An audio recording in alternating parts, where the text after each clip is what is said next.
కటక సూత్రానికి formula 1/f = 1/v - 1/u. ఇక్కడ v అనేది ప్రతిబింబ దూరం. ఇప్పుడు స్టాండర్డ్ నోటేషన్స్ ఇవి, ఈ నోటేషన్స్ మీదనే ఇస్తూ ఉంటాడు. అదేవిధంగా u అనేది వస్తు దూరం, f అనేది నాభ్యంతరం. కాబట్టి సింపుల్గా ఇది అవుతుంది మన ఆన్సర్. ఒకవేళ దర్పణాలకు అడిగాడు అనుకోండి, దర్పణాలకు అడిగితే ఇది వస్తుంది 1/v + 1/u వస్తుంది సింపుల్గా. ఇది అంటే కటకాల్లో మైనస్ ఉంటుంది, దర్పణాల్లో ప్లస్ ఉంటుంది. ఈ విషయాన్ని కూడా అభ్యర్థులు నోట్ చేసుకోండి. Question number 23. ఒక విద్యుత్ వాహకం గుండా 10 కూలంబుల ఆవేశం 2 సెకండ్లలో ప్రయాణిస్తే విద్యుత్ ప్రవాహం ఎంత అని అంటున్నాడు. కూలంబులు 10 కూలంబులట. ఆవేశం q = 10 కూలంబులు. ఎంతకాలం అంటే t = 2 సెకండ్లు. మనకి విద్యుత్ ప్రవాహానికి ఫార్ములా ఏంటంటే ఆవేశము బై కాలం, అంటే ప్రమాణ కాలంలో ప్రవేశించే లేదా ప్రయాణించేటటువంటి ఆవేశ పరిమాణాన్ని విద్యుత్ ప్రవాహం అంటాం మనం. ఇప్పుడు దీని నుంచి 10/2 5 ఆంపియర్లు విద్యుత్ అవుతుంది. కాబట్టి ఆన్సర్ ఇది. ఈ విధంగా చూసుకోండి. ఈ ఫార్ములా మీద ఎన్ని క్వశ్చన్స్ అయినా ఫ్రేమ్ చేయొచ్చు. ఒక్కోసారి i, t ఇచ్చి q కనుక్కోమంటాడు, i, t ఇచ్చి q కనుక్కోమంటాడు, t, q ఇచ్చి i కనుక్కోమంటాడు, t, మనకి q, i ఇచ్చి t కనుక్కోమంటాడు. ఇన్ని పాసిబిలిటీస్ ఉంటాయి ఒక ఫార్ములా మీద. అదే విషయాన్ని కూడా మీరు గుర్తుంచుకోండి.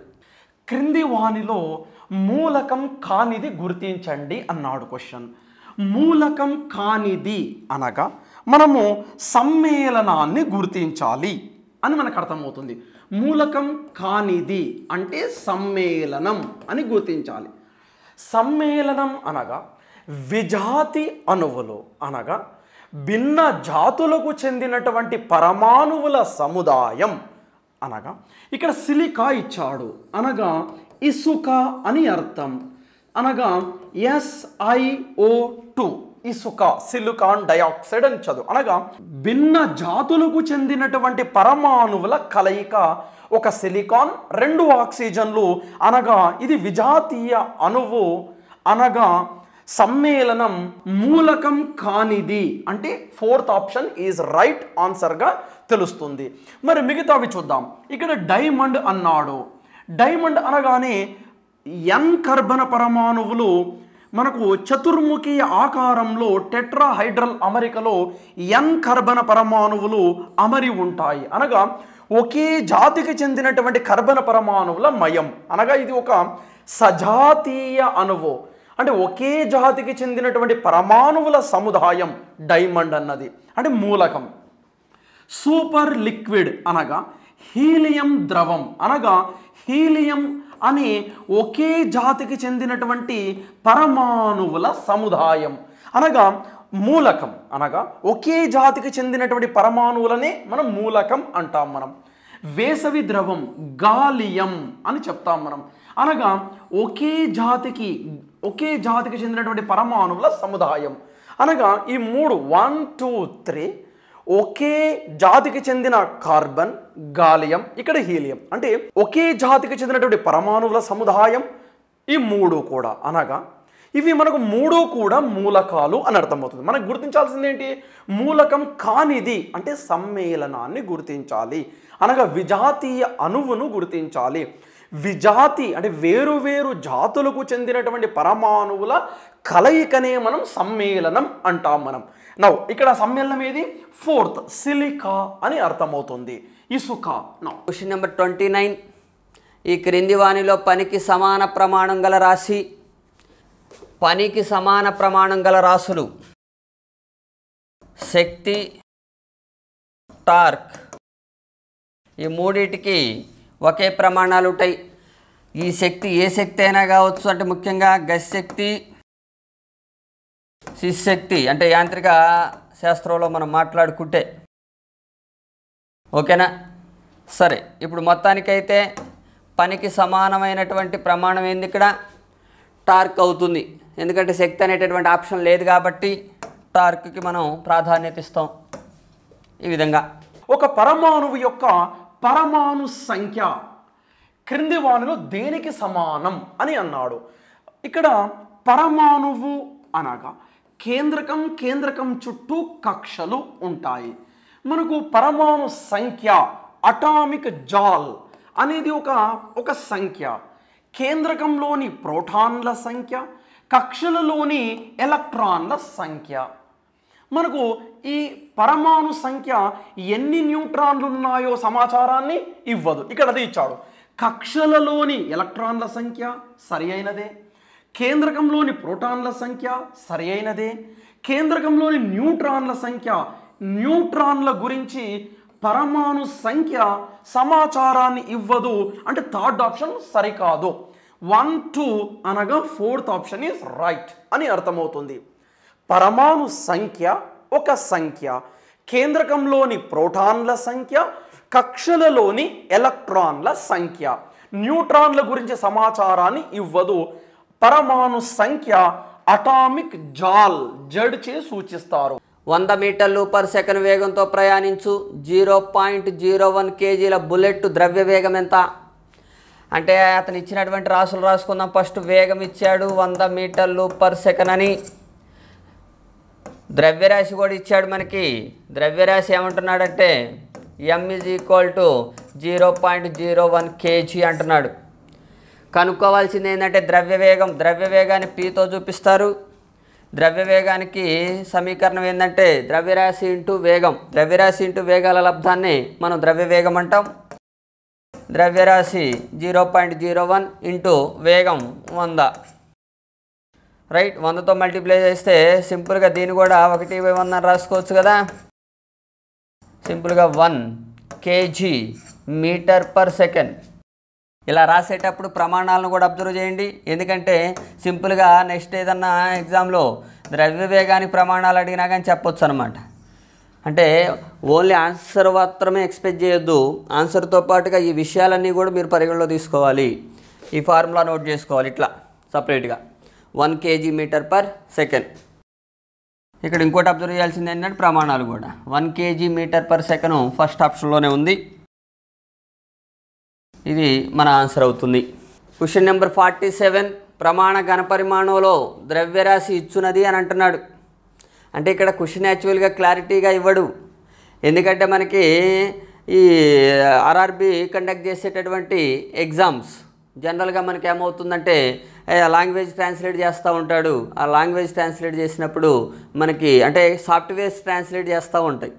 అప్పుడు మనకి ఏంటంటే క్వశ్చన్ పర్ఫెక్ట్ ఫ్రేమింగ్ ఉండదు అనమాట. రీజనల్ లాంగ్వేజ్లో కన్వర్ట్ చేసినప్పుడు తెలుగు, కన్నడ, తమిళ్ ఇలా, ఓకేనా, అందరూ ఇబ్బంది పడేది అదే.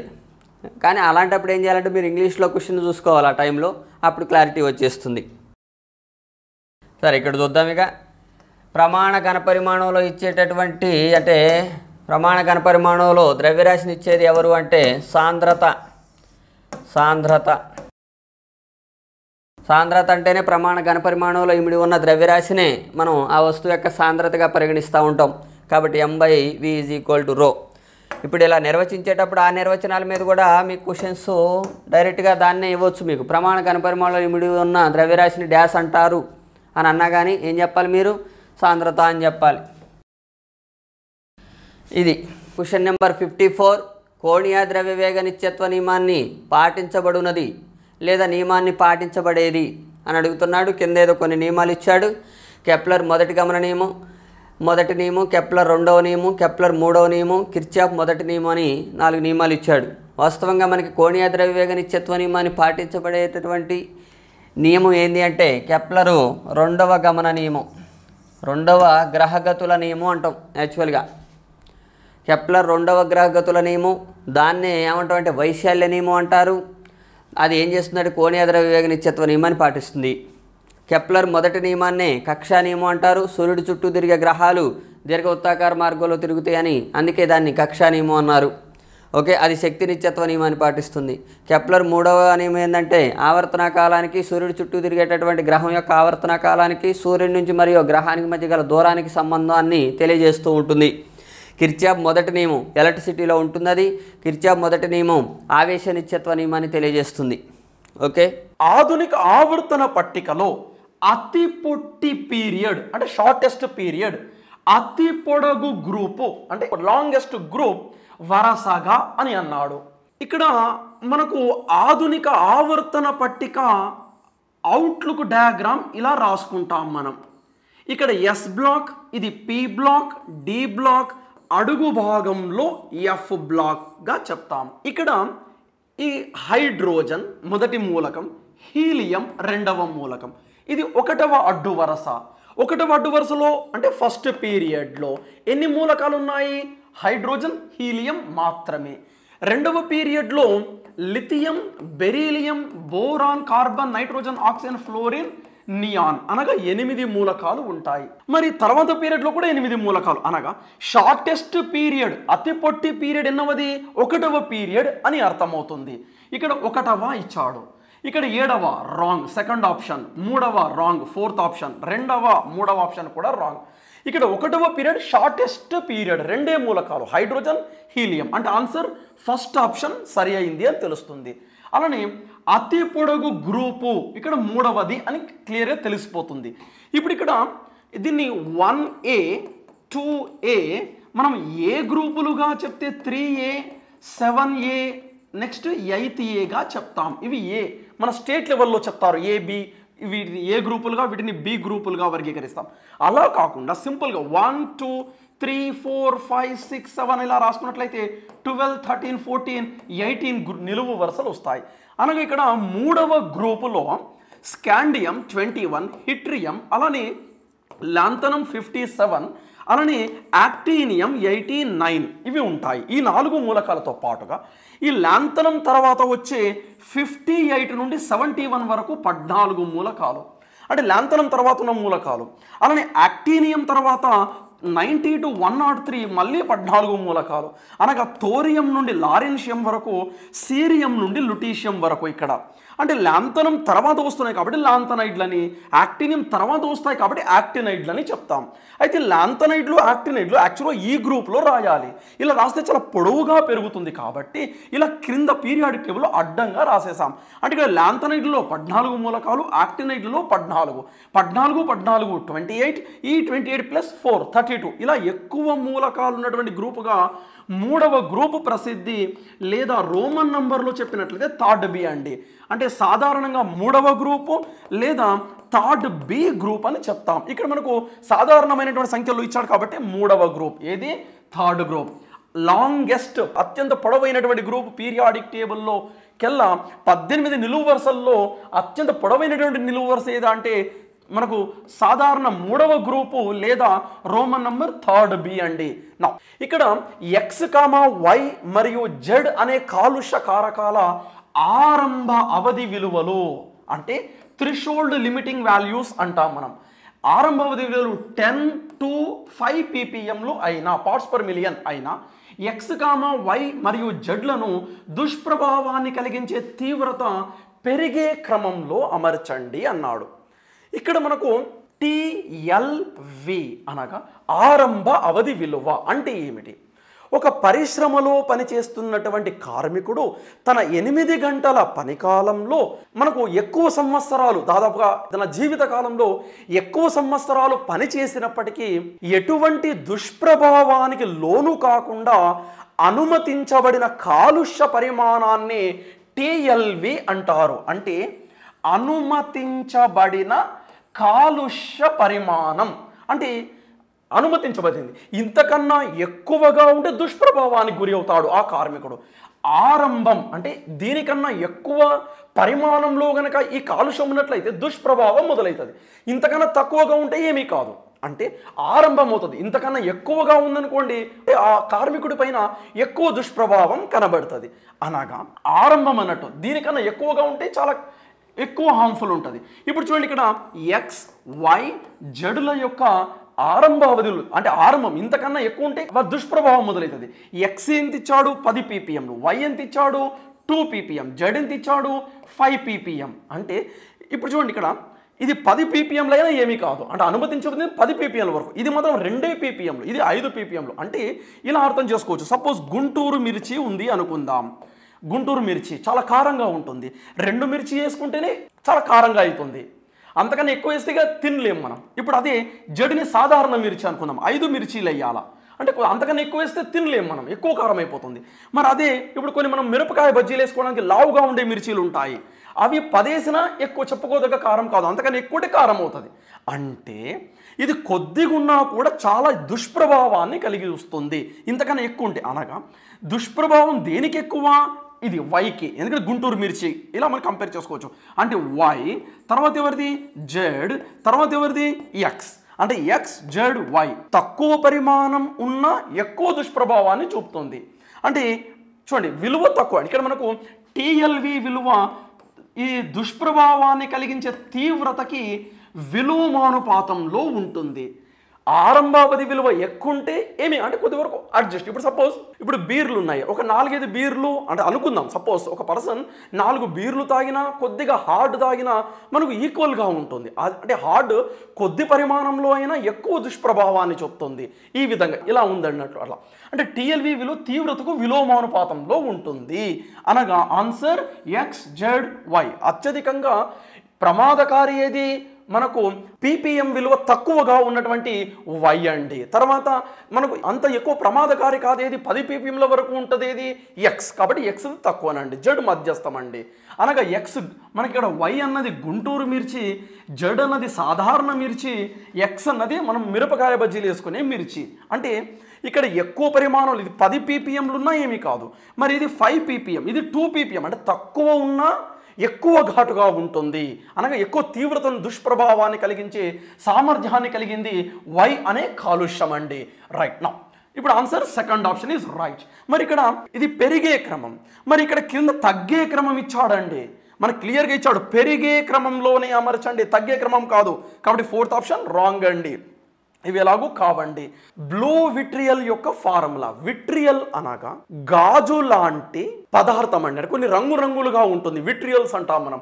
బ్లూ విట్రియల్ అంటే బ్లూ కలర్లో ఉంటుందండి. కాపర్ సల్ఫేట్, కాపర్ సల్ఫేట్ పెంటాహైడ్రేట్ 5 నీటి అణువులు కలిగి ఉంటుంది.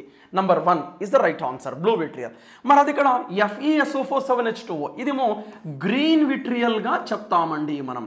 మరి ఇక్కడ ఇది CuSO4గా రాసుకున్నట్లయితే, ఇక్కడ ఇది CuSO4 అని రాసుకున్నట్లయితే, లేకుంటే COSO4 కోబాల్ట్ సల్ఫేట్గా రాసుకున్నట్లయితే రెడ్ విట్రియల్గా చెప్తారండి. మరి కాల్షియం సల్ఫేట్ 2 నీటి అణువులు కనుక కలిగి ఉన్నట్లయితే మనం జిప్సమ్ అని చెప్తాం. అంటే ఇక్కడ ఆన్సర్ ఏది? బ్లూ విట్రియల్ అంటే కాపర్ సల్ఫేట్. అలానే మనకి ఇంకోటి ఉంటుంది వైట్ విట్రియల్, అంటే జింక్ సల్ఫేట్ ఉంటుంది, వైట్ విట్రియల్ అంటారు, తెలుపు రంగులో ఉంటుందండి. Cobalt sulphate red vitriol, iron sulphate green vitriol, blue vitriol copper sulphate అండి. A, B మరియు C అనే రసాయనాల యొక్క pH విలువలు వరుసగా 1, 7, 12 అయినా ఏ రసాయనం నీటిలో కరిగినప్పుడు ఎక్కువ H+ అయాన్లను విడుదల చేస్తుంది? ఏది నీటిలో కరిగినప్పుడు H+ ఇస్తుంది? ఆమ్లం. ఆమ్లాల యొక్క pH విలువ మనకు తెలుసు. ఇక్కడ ఇవి pH విలువలు, pH స్కేల్ అనుకున్నట్లయితే 1 నుంచి మొదలుకొని 14 దాకా 7 కన్నా తక్కువగా ఉన్నట్లయితే ఆమ్లాలు, 7 కన్నా ఎక్కువగా ఉన్నట్లయితే క్షారాలు, 7గా ఉన్నట్లయితే తటస్థం అని చెప్తాం. మనకి ఇక్కడ pH విలువ 1 ఇచ్చాడు, అలానే pH విలువ 7 ఇచ్చాడు, అలానే 12 ఇచ్చాడండి. అంటే ఇది క్షారం. క్షారాలు OH- ఇస్తాయి. తటస్థం సేమ్ H+ OH- సమాన సంఖ్యలో. ఇక్కడ 1 ఇచ్చాడు అంటే ఆమ్లం, అంటే H+ ఇస్తుంది. అనగా ఏ యొక్క pH విలువ 1, B యొక్క pH విలువ 7, C యొక్క pH విలువ 12 అండి. అంటే C అంటే క్షారం, B అంటే తటస్థం, A అంటే ఆమ్లం. ఏది ఇస్తుంది? జలద్రావణంలో నీటిలో కరిగినప్పుడు H+లను ఆమ్లం, అనగా A. అనగా ఆన్సర్ ఏదండి? థర్డ్ ఆప్షన్ ఈస్ రైట్ అని అర్థమవుతుందండి.